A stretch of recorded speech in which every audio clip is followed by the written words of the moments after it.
Jeremias, capítulo 39. A queda de Jerusalém. Foi assim que Jerusalém foi tomada. No 9º ano do reinado de Zedequias, rei de Judá, no 10º mês, Nabucodonosor, rei da Babilônia, marchou contra Jerusalém com todo o seu exército e a sitiou. E no 9º dia do 4º mês do 11º ano do reinado de Zedequias, o muro da cidade foi rompido.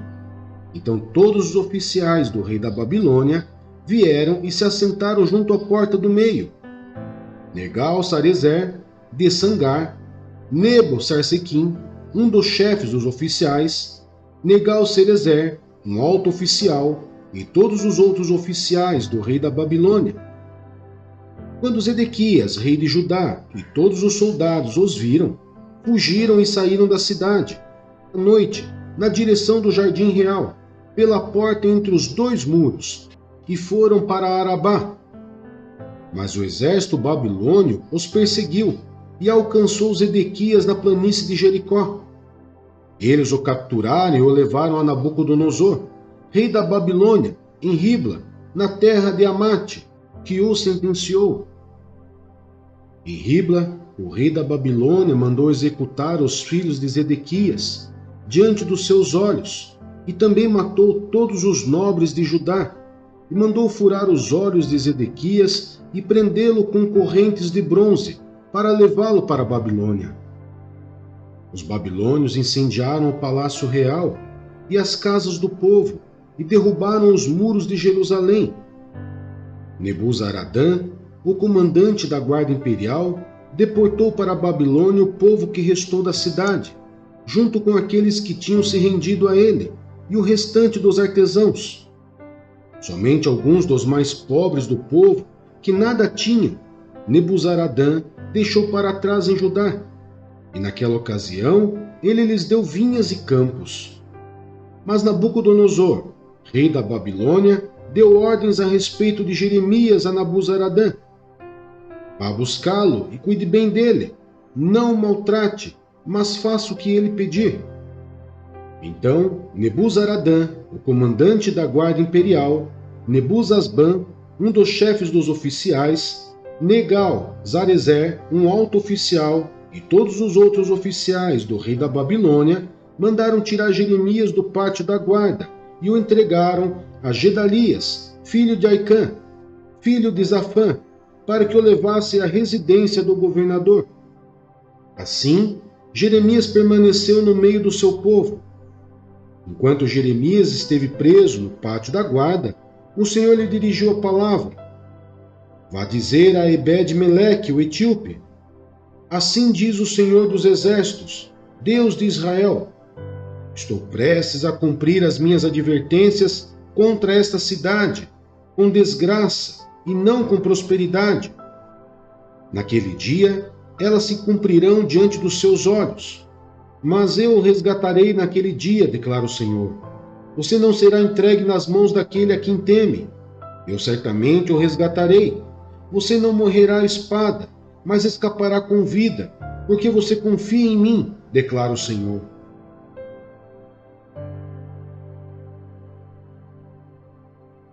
Rute, capítulo 1. A família de Elimeleque em Moabe. Na época dos juízes, houve fome na terra.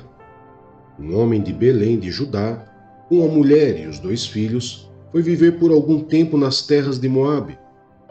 O homem chamava-se Elimeleque, sua mulher Noemi, e seus 2 filhos, Malom e Quilion, eram efrateus de Belém de Judá. Chegaram a Moabe e lá ficaram.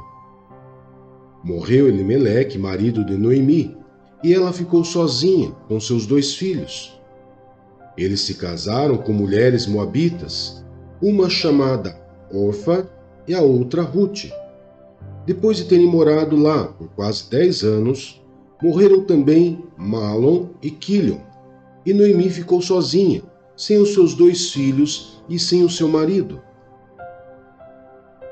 Noemi e Rute voltam para Belém. Quando Noemi soube em Moabe que o Senhor viera em auxílio do seu povo, dando-lhe alimento, decidiu voltar com suas 2 noras para sua terra. Assim, ela, com as 2 noras, partiu do lugar onde tinha morado. Enquanto voltavam para a terra de Judá, disse-lhes Noemi: Vão, e tornem para a casa de suas mães. Que o Senhor seja leal com vocês, como vocês foram leais com os falecidos e comigo. O Senhor conceda que cada uma de vocês encontre segurança no lar do outro marido. Então deu-lhes beijos de despedida, mas elas começaram a chorar alto e lhe disseram: Não, voltaremos com você para junto de seu povo. Disse, porém, Noemi: Voltem, minhas filhas, porque viriam comigo. Poderia eu ainda ter filhos que viessem a ser seus maridos? Voltem, minhas filhas, vão. Estou velha demais para ter outro marido. E mesmo que eu pensasse que ainda há esperança para mim, ainda que eu me casasse essa noite e depois desse à luz filhos, iriam vocês esperar até que eles crescessem? Ficariam sem se casar à espera deles? De jeito nenhum, minhas filhas. Para mim, é mais amargo do que para vocês, pois a mão do Senhor voltou-se contra mim. Elas então começaram a chorar alto de novo. Depois, Orfa deu um beijo de despedida em sua sogra, mas Rute ficou com ela. Então Noemi a aconselhou: Veja, sua concunhada está voltando para o seu povo e para o seu Deus. Volte com ela. Rute, porém, respondeu: Não insista comigo que te deixe e que não mais te acompanhe. Aonde fores, irei. Aonde ficares, ficarei. O teu povo será o meu povo, e o teu Deus será o meu Deus. Onde morreres, morrerei, e ali serei sepultada. Que o Senhor me castigue com todo o rigor, se outra coisa que não a morte me separar de ti. Quando Noemi viu que Rute estava de fato decidida a acompanhá-la, não insistiu mais. Prosseguiram, pois, as duas até Belém. Ali chegando, todo o povoado ficou alvoroçado por causa delas. Será que é Noemi? Perguntavam as mulheres. Mas ela respondeu: Não me chamem Noemi. Melhor que me chamem de Mara, pois o Todo-Poderoso tornou minha vida muito amarga. De mãos cheias eu parti, mas de mãos vazias o Senhor me trouxe de volta. Por que me chamam Noemi? O Senhor colocou-se contra mim, o Todo-Poderoso me trouxe desgraça. Foi assim que Noemi voltou das terras de Moabe com a sua nora Rute, a Moabita. Elas chegaram a Belém no início da colheita da cevada.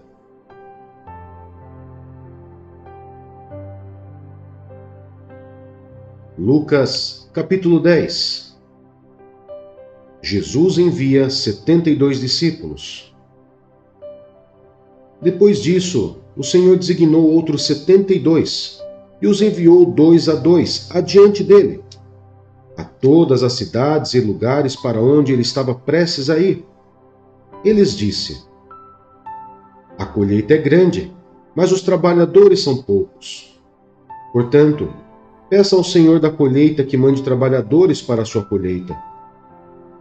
Vão, eu os estou enviando como cordeiros entre lobos. Não levem bolsa, nem saco de viagem, nem sandálias, e não saudem ninguém pelo caminho. Quando entrarem numa casa, digam primeiro: paz a esta casa. Se houver ali um homem de paz, a paz de vocês repousará sobre ele. Se não, ela voltará para vocês. Fiquem naquela casa e comam e bebam o que lhes derem, pois o trabalhador merece o seu salário. Não fiquem mudando de casa em casa. Quando entrarem numa cidade e forem bem recebidos, comam o que for posto diante de vocês. Curem os doentes que ali houver e digam-lhes: o reino de Deus está próximo de vocês. Mas quando entrarem numa cidade e não forem bem recebidos, saiam por suas ruas e digam: até o pó da sua cidade, que se apegou aos nossos pés, sacudimos contra vocês. Fiquem certos disto. O reino de Deus está próximo. Eu lhes digo, naquele dia haverá mais tolerância para Sodoma do que para aquela cidade. Ai de você, Corazim!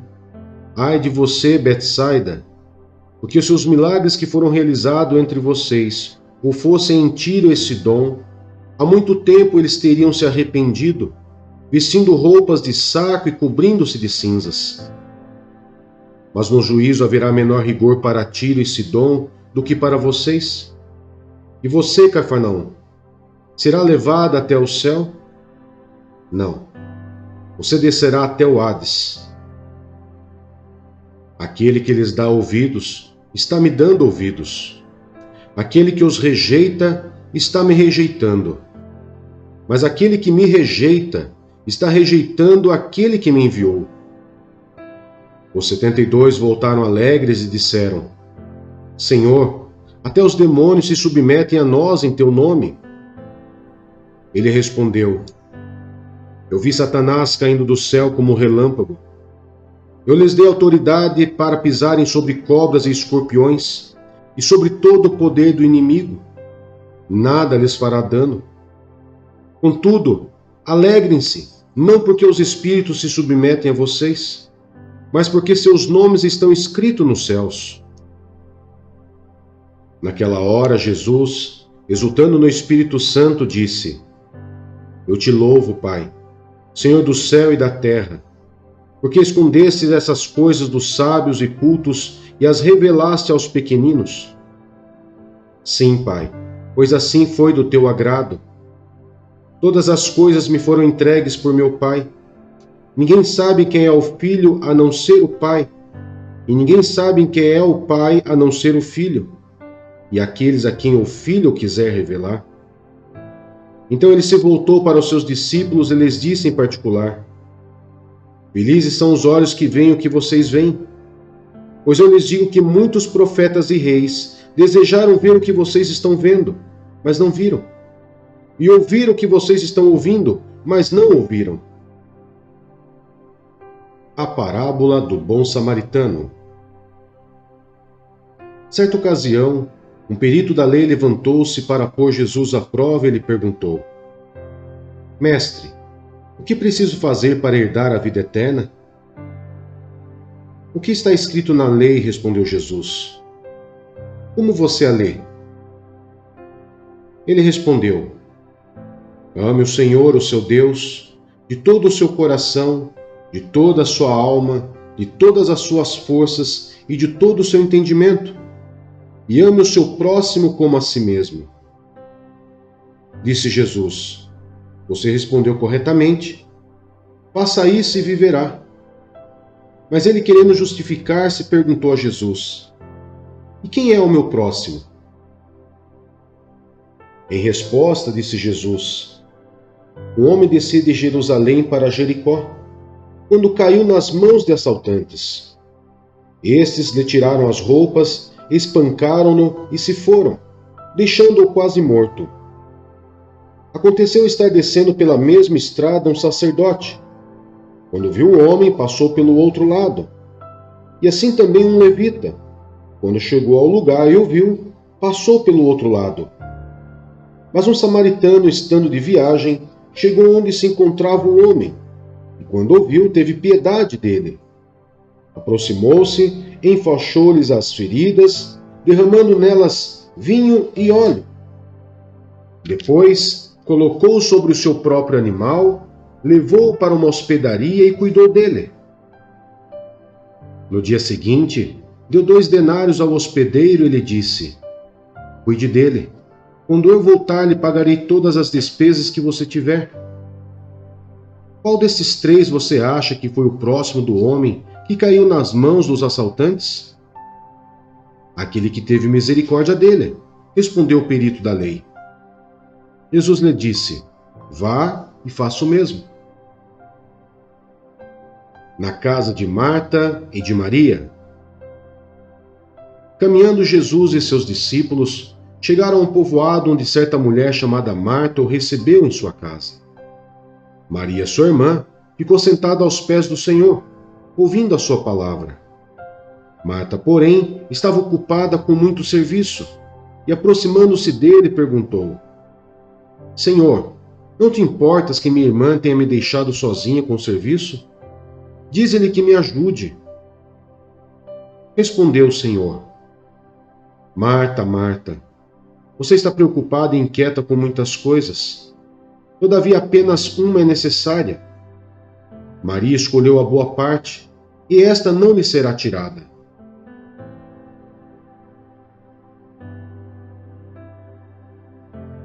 Atos dos Apóstolos, capítulo 28. Paulo na ilha de Malta. Uma vez em terra, descobrimos que a ilha se chamava Malta.